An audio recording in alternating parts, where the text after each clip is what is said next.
দেববাণীতে স্বামী বিবেকানন্দ বলছেন, সেই জগজ্জননী ভগবতী একজন ব্যক্তি, তাকে জানা যেতে পারে এবং দেখা যেতে পারে। তিনি অতি সত্বর আমাদের প্রার্থনার উত্তর দিয়ে থাকেন। এতদিন আমরা দেখেছি শুম্ভ নিশুম্ভের সাথে দেবী চণ্ডিকার যুদ্ধ। অসুরের রাজত্বে দেবগণ যোগ্য ভাগ পেতেন না, তাই হীনবল হয়ে পড়েছিলেন। প্রবল যুদ্ধের পরে শুম্ভ নিশুম্ভ মারা গেলে পুনরায় যোগ্য ভাগ পূজা ফিরে পেয়ে দেবতারা তুষ্ট হলেন এবং অগ্নিদেবকে সামনে রেখে দেবতারা তাই আনন্দিত মনে উৎফুল্ল মুখে দশদিশি আলো করে দেবী চণ্ডিকার স্তব করলেন। একাদশ অধ্যায়ের নাম নারায়ণী স্তুতি। এই সংস্কৃত নারায়ণ শব্দটি এসেছে নার এবং অয়ন এই দুটি শব্দকে সন্ধির মাধ্যমে। মনুস্মৃতির প্রথম অধ্যায়ের 10 সংখ্যক শ্লোকে এরকম বলা আছে, আপো নারা ইতি প্রোক্তা আপো বৈ নরসূনবঃ তা যস্যায়নম পূর্বম তেন নারায়ণ স্মৃত। আজকে আমরা এটা সবাই জানি যে জল হলো জীবনের উৎস, জলই জীবন। অতদিন আগে আমরা মনুস্মৃতির এই বাক্যে এ কথারই কিন্তু সমর্থন পাই। মনু লিখছেন, নারা শব্দে জলকে বোঝানো হয়। সেই জল থেকেই মানুষের উৎপত্তি। আর তারপরে তিনি এটাও লিখলেন, জল ও জল হতে প্রাণ ধারণ করা মানুষের মধ্যে পরমাত্মা থাকেন। এটা বা এই ধরনের কথা আমরা বেদেও পাই অন্যত্র। সেখানে বলা হচ্ছে, আদ্রম জ্বলতি জ্যোতির অহমস্মি, জলেতে যে ব্রহ্মতেজ তা আমি।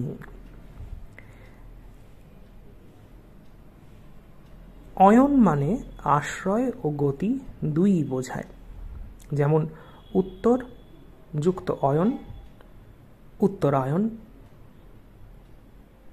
আবার ভক্তিপরায়ণ, অর্থাৎ ভক্তি যার আশ্রয় বা একমাত্র অবলম্বন।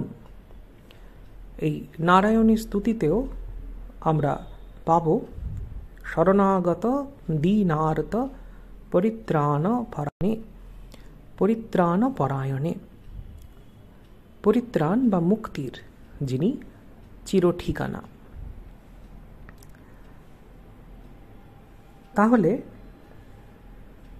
নারায়ণ অর্থ হলো এরকম, জলে ও জল হতে প্রাণ ধারণ করা মানুষের মধ্যে যে পরমাত্মার নিবাস, তিনি হলেন নারায়ণ। সেই পরমাত্মা হতে অভিন্না তার যে শক্তি, তিনি নারায়ণী বা তাকেই আমরা নারায়ণী বলে সম্বোধন করছি। তাই এই নারায়ণী স্তুতিতে এখানে নারায়ণী মানে বিষ্ণুর স্ত্রী বা বিষ্ণু ঘরণী মা লক্ষ্মী নন, তিনি সেই পরমাত্মা হতে অভিন্না শক্তি। নারায়ণী স্তুতির একটি মন্ত্র, সর্বমঙ্গল মঙ্গল্যে, সেই যে মন্ত্র সর্বমঙ্গল মঙ্গলে, এটি সমস্ত দেবীরই একটি সাধারণ প্রণাম মন্ত্র, কারণ সমস্ত দেবী সেই একই মহাশক্তির রূপ বিশেষ। এবং নারায়ণী স্তুতির অন্যান্য যে মন্ত্র, সেখানেও আমরা দেখতে পাই নারায়ণী বলে তাকে সম্বোধন করে তার বিভিন্ন রূপের বর্ণনা হচ্ছে। উদাহরণস্বরূপ দ্রংষ্ট্রা कराल वदने শিরো মালা বিভূষণে চাউণ্ডে মুন্ডমথনে নারায়ণী নমস্তুতে। এখানে এই যে বিবরণ দ্রংষ্ট্রা कराल वदने শিরো মালা বিভূষণে, এইগুলির সাথে কিন্তু যে লক্ষ্মীশ্রী মা লক্ষ্মীর যে শ্রীমণ্ডিত অপূর্ব রূপ, সেটি কিন্তু সেই সৌম্য রূপ কিন্তু যায় না। এখানে দেবী চামুণ্ডার কথা বলা হচ্ছে, তাকেই কিন্তু নারায়ণী সম্বোধন করে নমস্কার করা হচ্ছে। সেই মহাশক্তিরই চামুণ্ডা আকৃতিতে যে প্রকাশ, তাকে নমস্কার। এই স্তুতিতেই তাকে বৈষ্ণবী শক্তি বলে সম্বোধন করা হয়েছে। বিষ্ণু অর্থাৎ যে পরমাত্মা সর্বব্যাপক, তাঁরই সর্বব্যাপিনী অপ্রতিহত শক্তি, তিনিই হচ্ছেন বৈষ্ণবী শক্তি, তিনিই দেবী। ত্বং বৈষ্ণবী শক্তি, অদ্ভুত তার মহিমা। সেই মহিমার কথা এখানে স্তব করা হয়েছে। তিনি জগতের আধার এবং আধেয় দুটোই হয়ে রয়েছেন। সর্বদা পরিবর্তন হয়ে চলেছে এই যে জগৎ, তার চির অপরিবর্তনীয় আধার সেটা তিনিই হয়েছেন। ঠিক যেন সিনেমা প্রেক্ষাগৃহে যে পর্দা থাকে, তার উপরে নানা রং বেরঙের ছবি হাসছে, কাঁদছে, দৌড়চ্ছে, ছোটাছুটি করছে, কিন্তু সেই পর্দাটা একই রকম যেমন ছিল তেমনই রয়ে যাচ্ছে।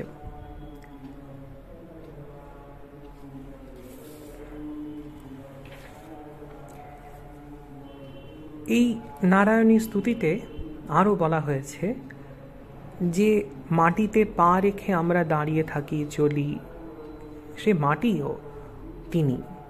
তাই আমাদের শাস্ত্রাদিতে এরকম নিয়ম আছে, একেবারে খুব সকালে যখন আমরা মাটিতে পা রাখিনি, তখনই উঠে মায়ের গায়ে পা লাগছে বলে তাকে নমস্কার করে ক্ষমা চাইতে হয়, ক্ষমস্বমে। আবার জলেতেও তিনি স্বরূপে অবস্থান করে আমাদের পোষণ করছেন। আগেই বলা হয়েছে, স্বামী বিবেকানন্দের মতে শ্রী শ্রী চণ্ডী অদ্বৈত বেদান্তের অতীব সুন্দর একটি গ্রন্থ। বারবার এখানে তাই ঘোষণা করা হচ্ছে, এক বই দুই নেই। তিনি গুণাশ্রয়ে, সত্য রজ তম তিন গুণের আশ্রয়, নির্গুণ স্বরূপে, আবার তিনি লীলায় গুণময়ে ত্রিগুণময়ী হয়েছেন। কি বিচিত্র এই একের দুই পরস্পর বিরুদ্ধভাবে নিজেকে প্রকাশিত করা। সম্মোহিতম দেবী সমস্তম এতৎ, তিনি সকলকে সম্মোহিত করে রেখেছেন, মুগ্ধ করে রেখেছেন মায়ায়। আবার তিনি চাইলেই, তিনি প্রসন্না হলেই ভুবি মুক্তি হেতু, সংসার থেকে মুক্তি, তিনি সাপ হয়ে কাটছেন, তিনি আবার রোজা হয়ে ঝাড়ছেন। অবিদ্যা শক্তিরূপে তিনি বাঁধছেন, আবার তিনি শুদ্ধচিত সাধকের হৃদয়ে ব্রহ্মবিদ্যারূপে প্রকাশ পেয়ে তাকে মুক্তি দিচ্ছেন।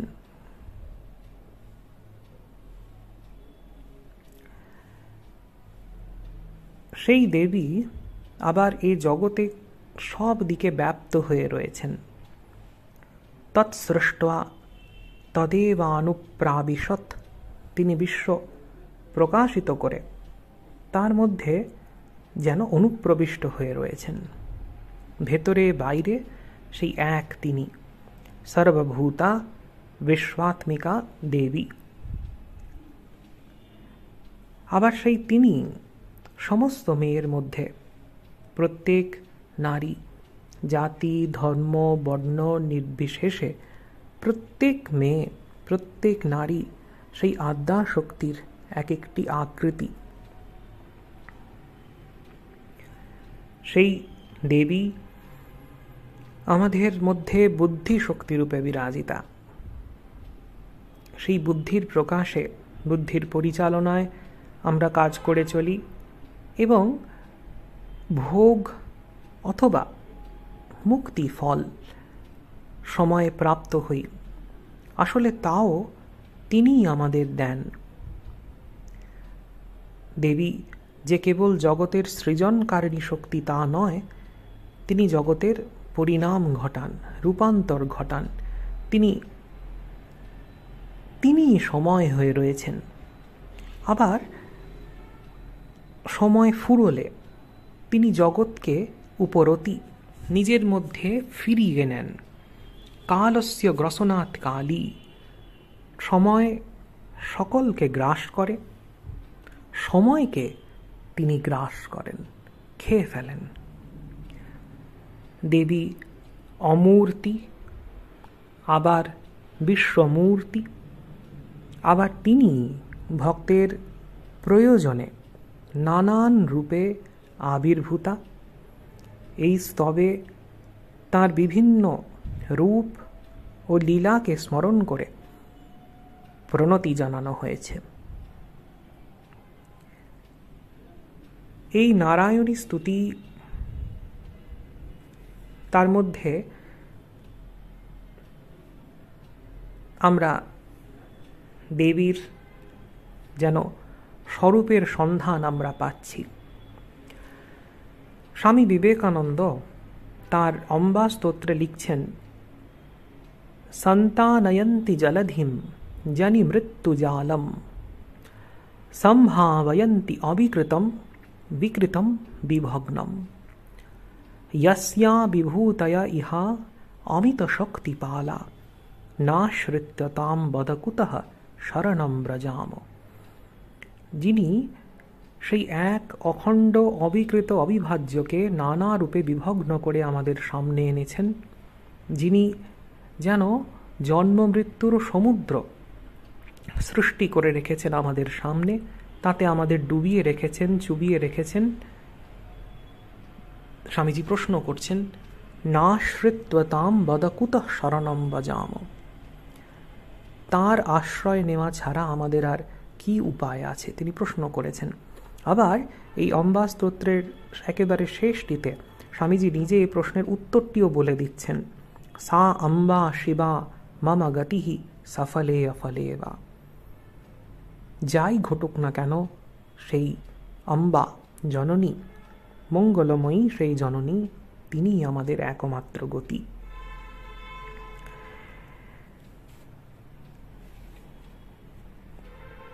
এই প্রকার শরণাগতির কথা, অনন্যা ভক্তির কথা এই স্তুতিতে রয়েছে।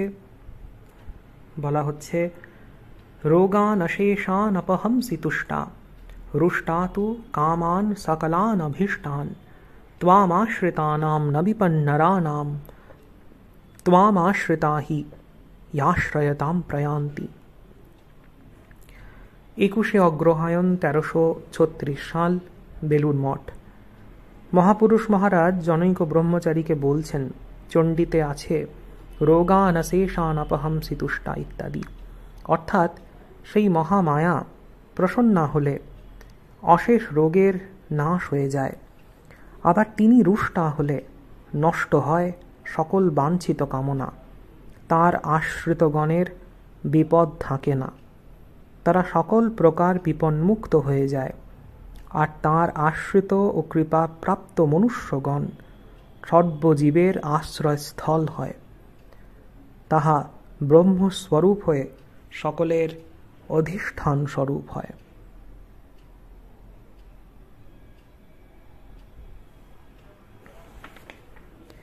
এই নারায়ণী স্তুতি দেবী মাহাত্ম্য গ্রন্থের একেবারে চূড়ান্ত পর্যায় বলা চলে। এতে অতি পরিষ্কারভাবে নিরাকারা হয়েও আপন প্রভাবে সাকারা, গুণাতীত নির্গুণা হয়েও লীলায় গুণময়ী সেই মহাদেবীর কথা বিবৃত হয়েছে, যা পাঠ করলে, শ্রবণ করলে, ধ্যান করলে পরম কল্যাণ হয়। ऋषिरुवाच देव्या हते तत्र महासुरेन्द्रे सेन्द्रः सुरावनिः पुरोगमास्तां कात्यायनीं तुष्टुबुरिष्टलम्हाद् विकासि वक्त्रास्तु विकासितासाः देवी प्रपन्नार्तिहरे प्रसीद प्रसीद मातर्जगतोऽखिलस्य प्रसीद विश्वेश्वरी पाहि विश्वं त्वमीश्वरी देवी चराचरस्य आधारभूता जगतस्त्वमेका महीस्वरूपेण यतस्थितासि अपांस्वरूपस्थितया त्वयैतत् आप्यायते कृष्णमलङ्घवीर्ये त्वं वैष्णवी शक्तिरनन्तवीर्या विश्वस्य बीजं परमासि माया सम्मोहितं देवी समस्तमेतत् त्वं वै प्रसन्ना भुवि मुक्तिहेतुः विद्याः समस्तास्तव देवि भेदाः स्त्रियः समस्ताः सकलाः जगत्सु त्वयैकया पूरितं वयैतत् का ते स्तुतिस्तव्यपरापरोक्तिः सर्वभूता यदा देवी स्वर्गमुक्तिप्रदायिनी तं स्तुता स्तुतये का वा भवन्तु परमुक्तयः सर्वस्य बुद्धिरूपेण जनस्य हृदि संस्थिते स्वर्गापवर्गदे देवी नारायणी नमोऽस्तुते कलाकाष्ठादिरूपेण परिणामप्रदायिनी विश्वस्योपरतो शक्ते नारायणी नमोऽस्तुते सर्वमङ्गलमङ्गल्ये शिवे सर्वार्थसाधिके शरण्ये त्र्यम्बके गौरी नारायणी नमोऽस्तुते सृष्टिस्थितिविनाशानां शक्तिभूते सनातनी गुणाश्रये गुणमये नारायणी नमोऽस्तुते शरणागतदीनार्त परित्राणपरायणे सर्वस्यार्तिहरे देवी नारायणी नमोऽस्तुते हंसयुक्तविमानस्थे ब्रह्माणी रूपधारिणी कौशाम्भक्षरिके देवी नारायणी नमोऽस्तुते त्रिशूलचन्द्राहिधरे महावृषभवाहिनी माहेश्वरी स्वरूपेण नारायणी नमोऽस्तुते मयूरकुक्कुटवृते महाशक्तिधरे अनघे कौमारी रूपसंस्थाने नारायणी नमोऽस्तुते शङ्खचक्रगदाशाङ्ग गृहीत परमायुधे प्रसीद वैष्णवी रूपे नारायणी नमोऽस्तुते गृहीतोग्रमहाचक्रे द्रंष्ट्रोद्धृतवसुन्धरे वराहरूपिणी शिवे नारायणी नमोऽस्तुते नृसिंहरूपेणोग्रेण हन्तुं दैत्यान् कृतोद्यमे त्रैलोक्यत्राणसहिते नारायणी नमोऽस्तुते किरीटिनी महावज्रे सहस्रनयनोज्ज्वले भृत्यप्राणहरेति चैन्द्री नारायणी नमोऽस्तुते शिवदूती स्वरूपेण हतदैत्यमहाबले घोररूपे महारावे नारायणी नमोऽस्तुते द्रंष्ट्राकरालवदने क्षीरोमालाविभूषणे चामुण्डे मूर्णमथने नारायणी नमोऽस्तुते लक्ष्मीलज्जे महाविद्ये श्रद्धे पुष्टिः स्वधे ध्रुवे महारात्रि महामाये नारायणी नमोऽस्तु ते। मेधे सरस्वती वरे भूति बाभ्रवितामसि नियते त्वं प्रसीदेशे नारायणी नमोऽस्तु ते। सर्वस्वरूपे सर्वेशे सर्वशक्तिसमन्विते भयेभ्यस्त्राहि नो देवी दुर्गे देवी नमोऽस्तु ते। एतत्ते वदनं सौम्यं लोचनत्रयभूषितं पातु नः सर्वभूतेभ्यः कात्यायनी नमोऽस्तु ते। ज्वालाकरालमत्युग्रम् अशेषासुरसूदनं त्रिशूलं पाणो भीते भद्रकाली नमोऽस्तु ते। हिनस्ति दैत्यतेजांसि स्वनेनापूर्यया जगत् सा घण्टा पातु नो देवी पाप्येभ्यो नः सुतानिव। असुराश्रिगवसापङ्कचर्चितस्ते करोज्ज्वलः शुभाय खर्गो भवतु चण्डिके त्वां नता वयम्। रोगानशेषानपहंसि तुष्टा रुष्टा तु कामान् सकलान् अभीष्टान् त्वामाश्रितानां न विपन्नराणां त्वामाश्रिता ह्याश्रयतां प्रयान्ति। एतत् कृतं यत् कदनं त्वयाद्य धर्मद्विषां देवि महासुराणां रूपे अनेकै बहुधात्ममूर्तिं कृत्वाम्बिके तत्प्रकरोति कान्या।